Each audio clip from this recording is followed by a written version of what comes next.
Hello everyone, this is Januka Duwari, originally from the beautiful country Nepal. So today I'm going to talk about my Nepali culture in terms of food, festival, language, costume and family of course. Talking about my country Nepal, it is located in South Asia between India and China. The tallest peak of the world, Mount Everest, is also located in my country. So that is the reason why it is famous for the tallest peak in the world. So likewise, I have not included the picture here. It is also called the country of Gautam Buddha, who is known for bringing the peace and hope in the country. Nepal is rich in cultural heritage in terms of festival, temples, and different religious practice. So, out of many temples present in Nepal, I have included the picture of three important biggest temple, which is Pashupatinath, Swayambhunath, and Bodhanath temple, which we can see in the picture here.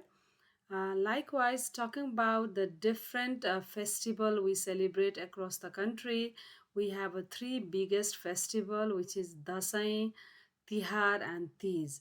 So the picture in the very right corner where it's me and my daughter, I am offering her tika in her forehead. So that is the whole purpose of the festival, getting blessing from the elders by putting tika.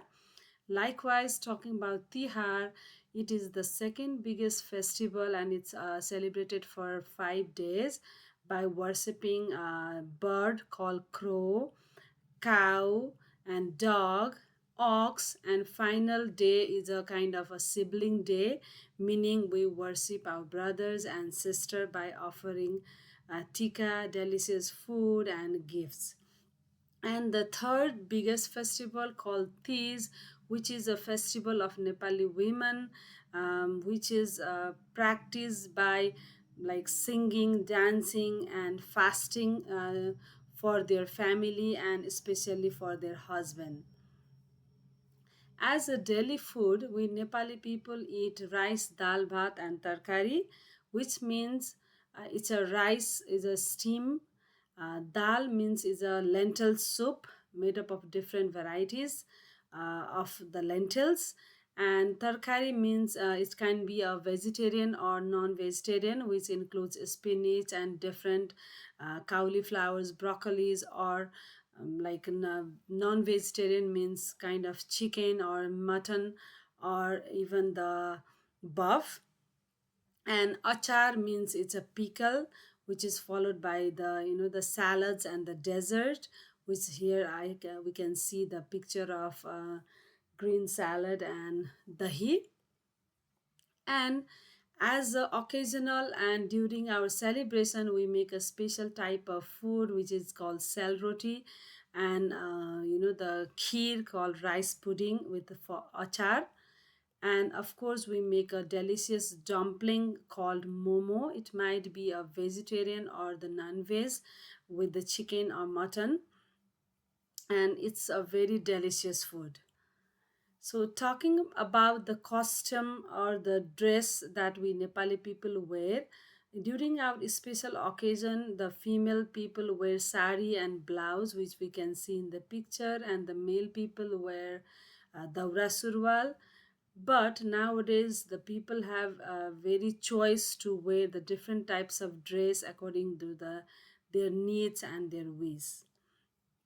We Nepali people communicate in Nepali language as an official language, but we also use the English language for the business and other study purposes. Talking about me, I am grown up in a smaller family of five, which includes my mother, my father, my brother, my sister with me.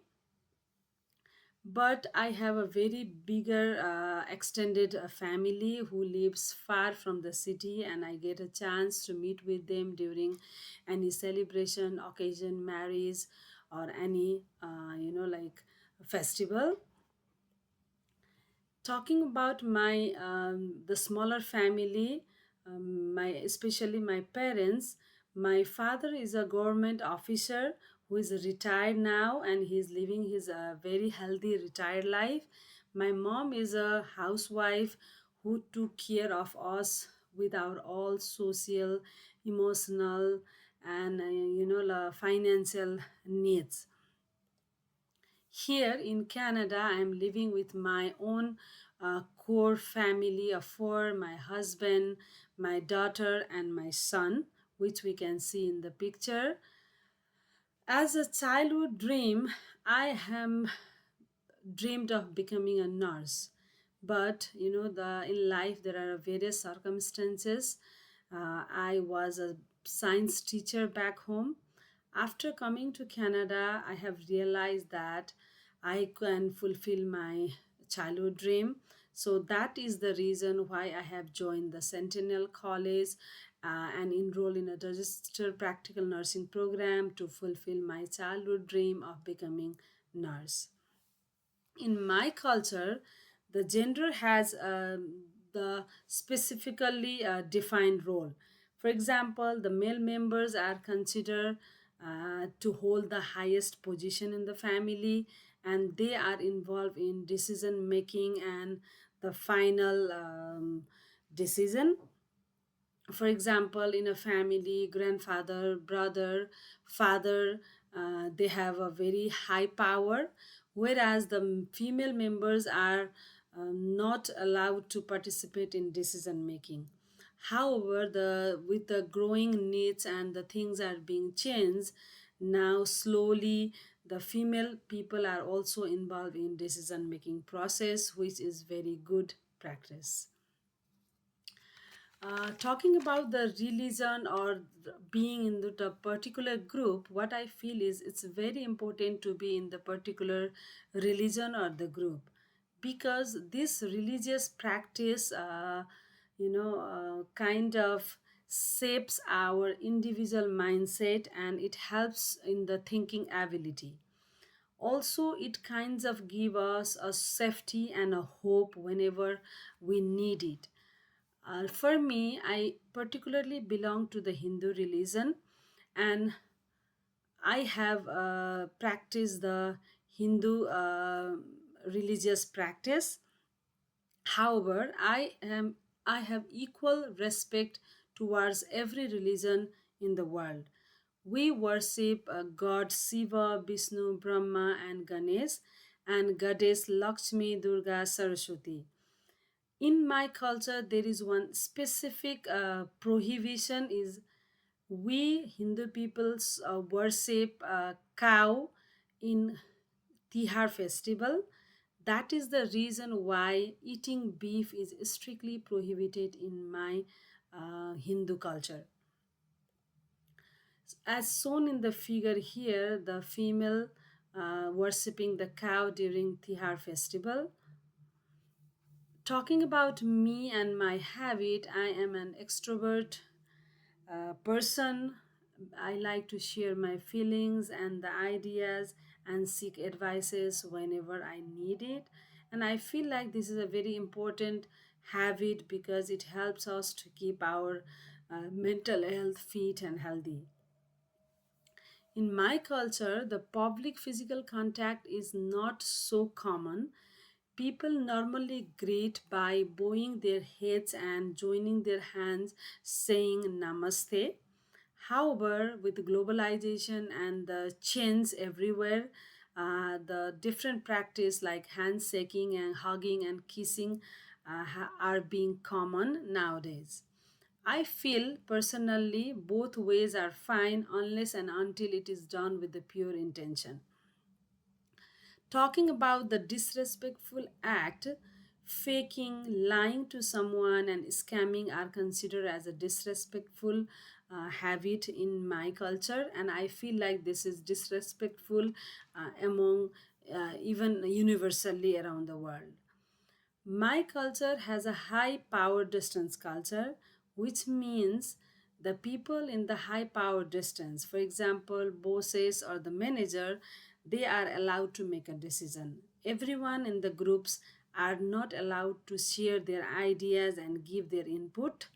But I personally think that it is not a good practice. However, I feel like low power distance culture is better than the high power distance culture, where everyone in the family or everyone in the group are respected. They are allowed to give their input, their exchange their ideas and opinions.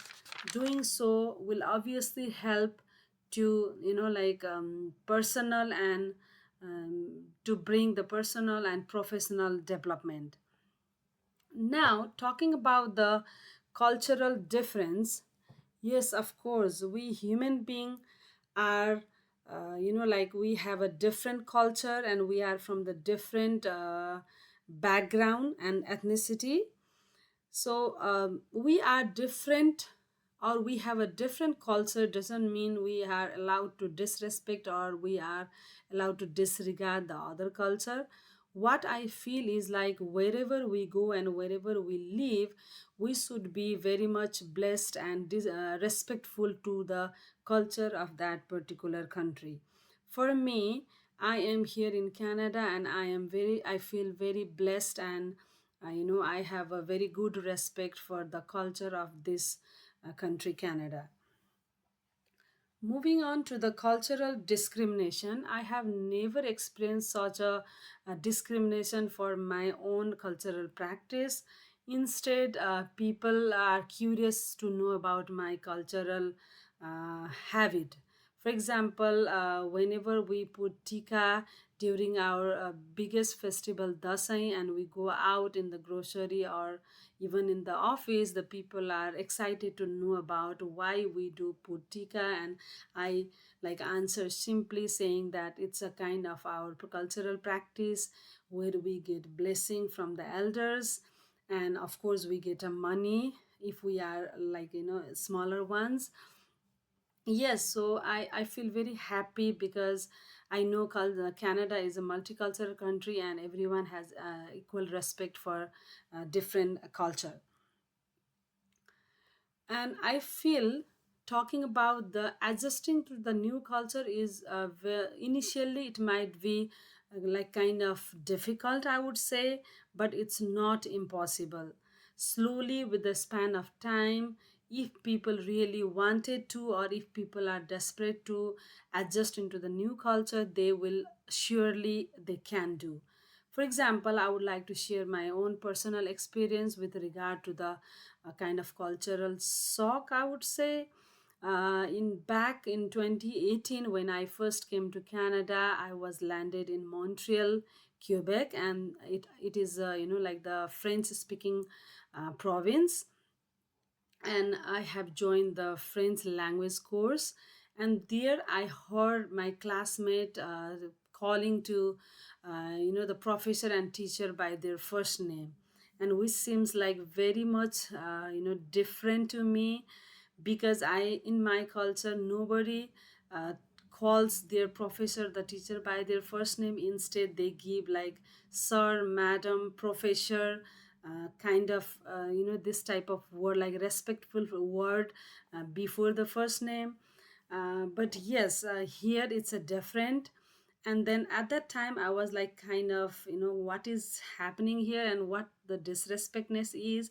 But later on I realized that it's not a kind of disrespectness, but it's a different way of communicating, a different way of calling.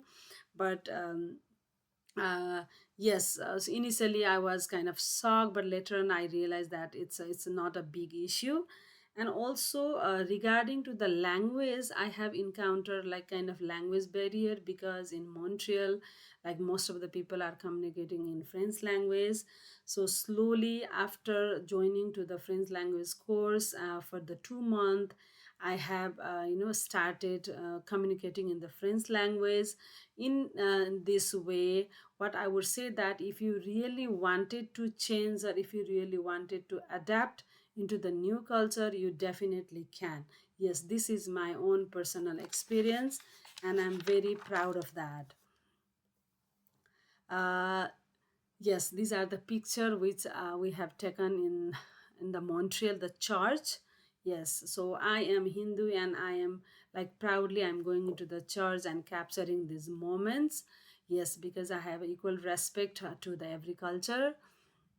Yeah, likewise, like I already said, Canada is a multicultural country, and the biggest festival, there are the different festival from the different people around the world, and also its own festival is a Christmas. And we coming here in Canada, we are very happy and blessed to celebrate Christmas, which I can show you here in the picture, celebrating Christmas. Yeah, what I would like to say is we are human being, and we are not here to discriminate or disrespect anyone. Like, people in the world are very beautiful. We have a beautiful heart, we have a beautiful mind. So let's share love, peace, and happiness, and respect every culture around the world. Yes, so this is my whole presentation is about my own culture, along with the kind of request in respecting all culture.